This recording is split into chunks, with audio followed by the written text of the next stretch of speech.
Good day and welcome to Bronco's Storytime. Today's story is entitled A Trealaw Ghost Story. Our story starts many years ago and is another memory of mine growing up in the Rhondda Valley. Today's story is a memory of four mates camping out on Trealaw Mountain. Me, Mickey Jacobs, John Opp and Will Harris. We would have been about 12 or 13 at the time. Now, for those of you that don't know, the village of Trealaw is the location of the biggest cemetery in the Rhondda Valley. With Wales being a land of myths and legends, it was unsurprising that there were a few stories about strange happenings and sightings in the middle of the night at Trealaw Cemetery.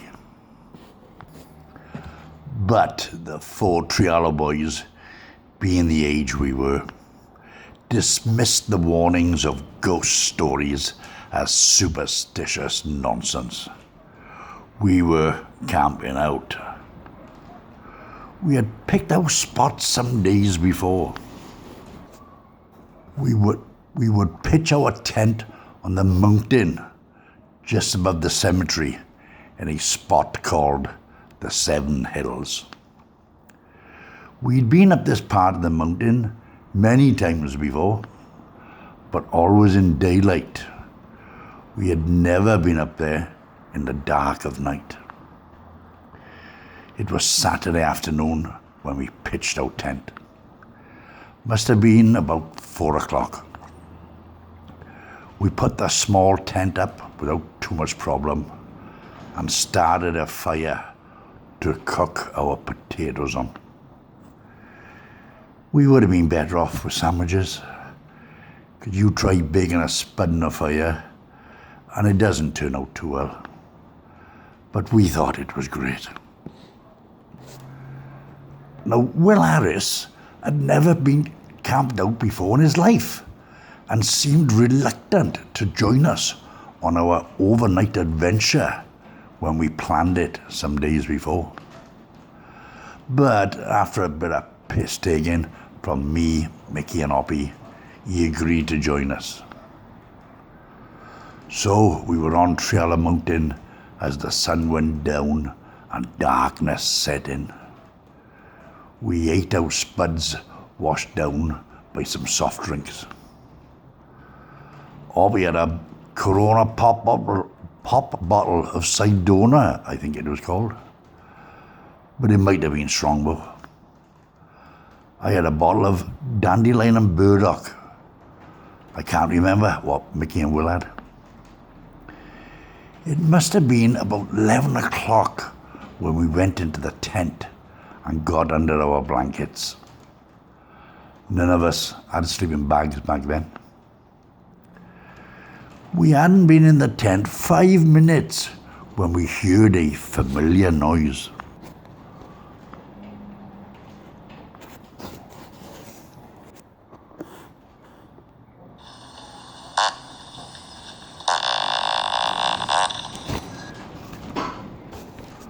Oh no, someone's let one off. In a small tent, not what we was looking forward to. After a few denials regarding ownership of the noise, Mickey Jacobs owned up and said it was him. Now, Mickey Jacobs suffered with asthma, and he reckons that the noise we heard was his chest wheezing and was not an escape of wind out of his back end. But then a familiar odour filled the tent. Mickey was flatulating. He burst out laughing, which caused him to let another one go. Oh no! Me, Oppie and Will headed outside to get some fresh air. So there we were, me, Oppie and Will, standing outside the tent, shouting a few obscenities to Mickey, who actually joined us outside a few minutes later. Even he couldn't stick it in the tent. He was still laughing and had a big grin on his face. We were all outside now, looking down at the cemetery and the lights of the streets in Trealaw. It would be the start of an hour or two of absolute terror for the young campers. It started with some strange, eerie noises coming from the ferns that were all around our camping spot.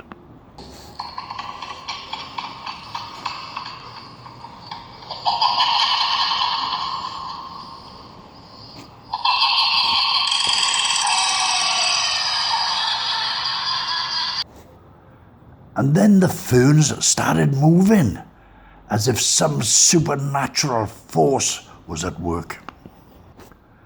The tales of ghosts walking around the cemetery and the surrounding areas after midnight filled our thoughts as we all started crapping ourselves. Me and Mickey were scared, but not as scared as Oppie and Will. The rustling of the ferns appeared to be getting closer to us, and the eerie noise was getting louder. Whatever was out there was getting closer. Oppie was the first to bolt. He ran into the tent and hid under his blankets, closely followed by Will, Mickey and me. We put the zipper up on the tent and all of us hid under our blankets. I guess we thought that would save us from any ghosts that were wandering around the mountainside. Yeah, right. Nobody said a word in the tent as we all wondered if we would survive the night.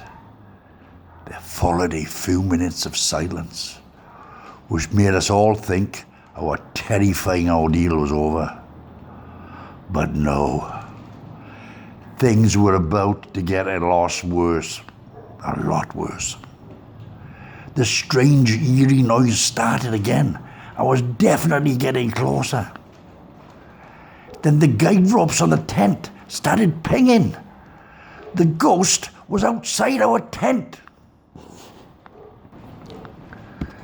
Mickey, Oppie and Will started crying. I just about managed to hold it together. And then, as if things couldn't get any worse, the zip of the tent started slowly opening. This was surely the end for all of us. The zip went from the top down to the bottom, and a head appeared in the opening. All right, boys, camping out to you.